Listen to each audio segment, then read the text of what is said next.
Yo, what up, everybody? It's your boy Manny Brown back with another week of your Dead End Sports MLB recap. Sorry I missed out last week. It was Memorial Day, so I figured I'd give myself a little bit of a break, but I'm back at you recapping all things Major League Baseball.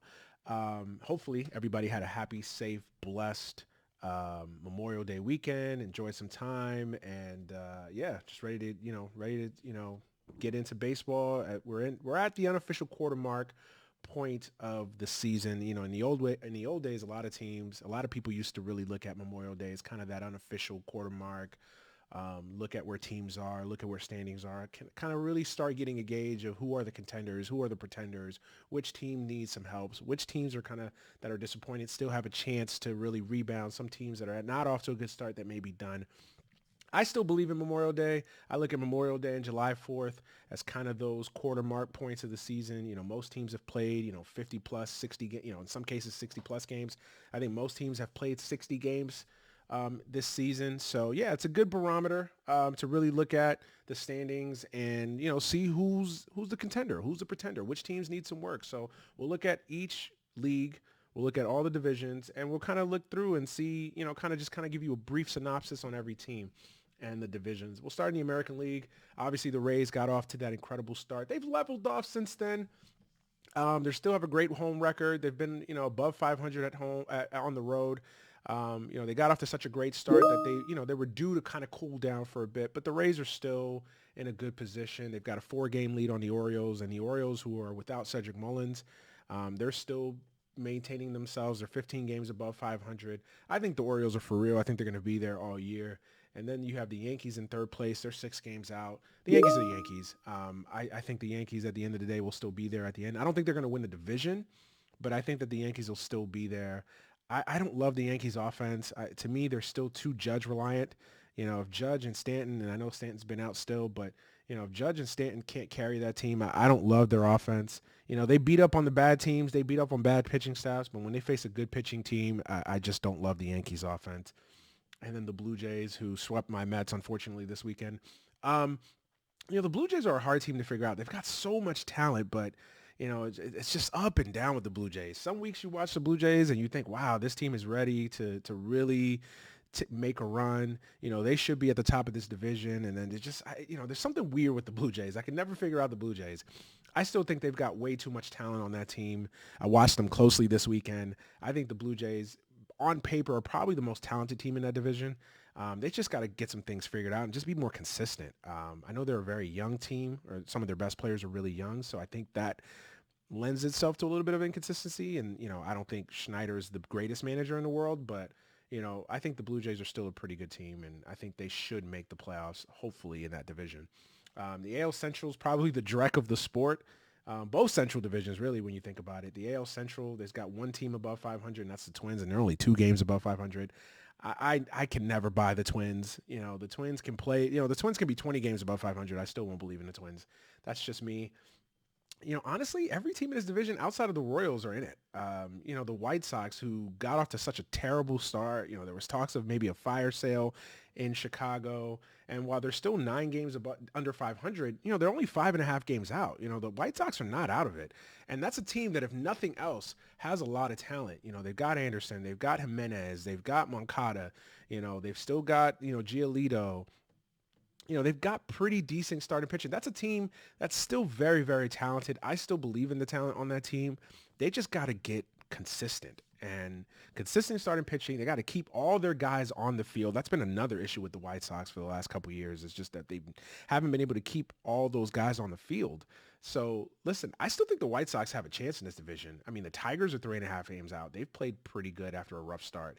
The Guardians have been a little bit of a disappointment after, winning the division last year. I still believe in the Guardians pitching. There's a lot of talk that maybe they might trade Shane Bieber at the deadline. Who knows? I can never put it past the Guardians because they're always in a cost-cutting mode. But, the biggest thing that sticks out to me is, listen, if the White Sox get on a run, they've got the talent to do so. So if they can get on a run, they're only 5.5 games out. They've still got a chance in this division. The AL West, The Rangers, I think a lot of people, including myself, didn't know what to really make of the Rangers. We all know that they can hit the ball, but their pitching is still a little, was a little questionable. They went out and they signed Evaldi. They went out and signed Jacob deGrom. Jacob deGrom has missed some time, but they've just been bludgeoning people. Their offense is legit, and they've been getting pretty decent starting pitching. I still don't believe in their starting pitching. That's just me. I got to see what deGrom comes back like. If he's healthy and he's able to make 20-something starts, we'll see. But listen, I think the Rangers have a good chance to win that division. I still believe the Astros, though, at the end of the day, will probably win that division. They're 3.5 games out. They're 11 games over 500. The Astros are the Astros. There's nothing more to say there. The biggest thing is the Mariners. They just haven't really been able to get on a consistent run. The Mariners, they kind of been similar to the Mets. Every time you think that the Mariners are ready to fire and ready to kind of get on a roll where they're going to win 15 out of 16, 20 out of 25 games, something like that, they'll lose 3 in a row. They'll get swept. They'll go on a 4-game losing streak. They're 9.5 games out, and the Mariners might be in some trouble. Because listen, the Astros are the Astros, and the Rangers look like they're a legit team. So I don't, there's not a lot of room for error with the Mariners. They got to get it going really soon here, especially with the AL East being as stacked as it is. I mean, I didn't even talk about the Red Sox. The Red Sox are in 5th place. They're a game over 500. The Red Sox have resources, they have money, they have a great manager. So if they ever decide they want to edify that team, they can make a run. So listen, the Mariners got to get it going, or they're going to be in trouble and they're going to miss the playoffs. And that's going to be a huge disappointment for that team who thought this was their year to finally kind of make some noise. We can switch over to the National League. The Braves in the NL East are on top. They're 3.5 games above the Marlins, who have been a surprise. I like the Marlins. I think the Marlins, have pitching. They've always had pitching. And this year, for the first time in a long time, they've got a pretty decent offense. It's still not great, but, with guys like Gary Cooper, Jorge Soler's back to his Royals and Cubs form.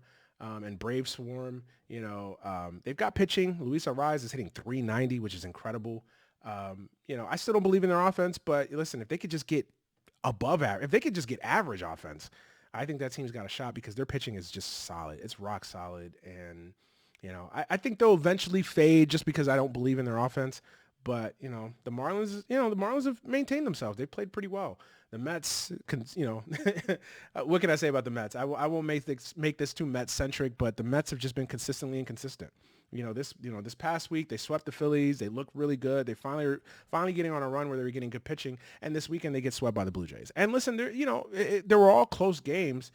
Games that could have gone either way. The pitching, they pitched great 2 out of the 3 games. Yesterday Senga wasn't that great, but they had a chance to win that game yesterday too, and they let that get away. So, yeah, the Mets are just inconsistent. What can I say? Hopefully, this is a big I will say this. This is a big series for the Mets this week. They play the Braves 3 games in Atlanta. They're only 5.5 out, but, you can't afford to get swept. You can't even afford to lose 2 out of 3 because then you're putting yourself in a big situation there where, you could leave Atlanta 8.5 out. You could leave Atlanta 7.5 out, and then you're really in trouble in that division.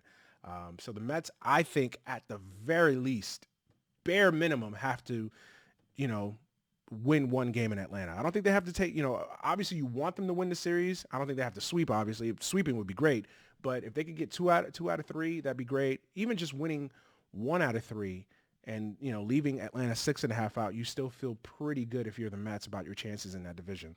The NL Central's another dreck. I mean, the Pirates, they kind of went, they got off to a good start. Then they kind of had a little bit of a rough period. Now they seem to kind of leveled themselves and found themselves again. The Pirates are still in 2nd place. They're only a half game out.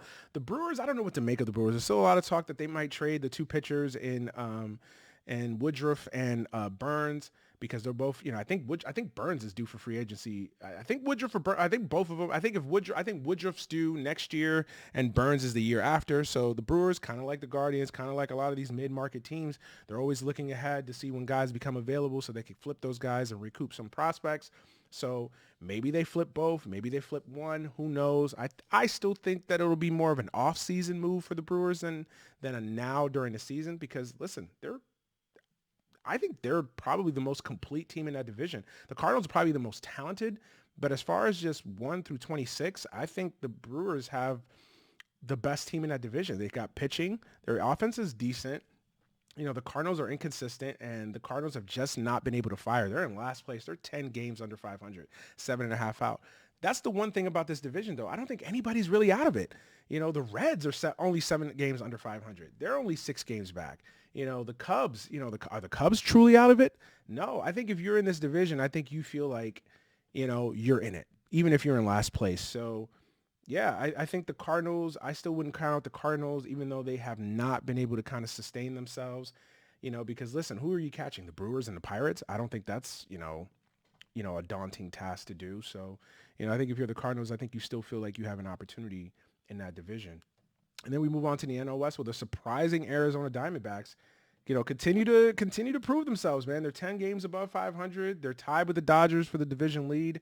I still don't believe in the Diamondbacks. That's just me.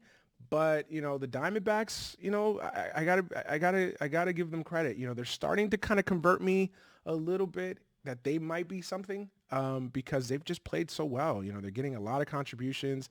They're kind of a throwback team. They're not a team that necessarily overpowers you with power, but they do it with pitching. They do it with defense, speed, athleticism. They got some young guys that are really playing well. They got a really underrated player in Ketel Marte that doesn't get a lot of attention nationally. Listen, the Diamondbacks, why not the Diamondbacks? They could be a surprise team. I still think that division's the Dodgers to lose.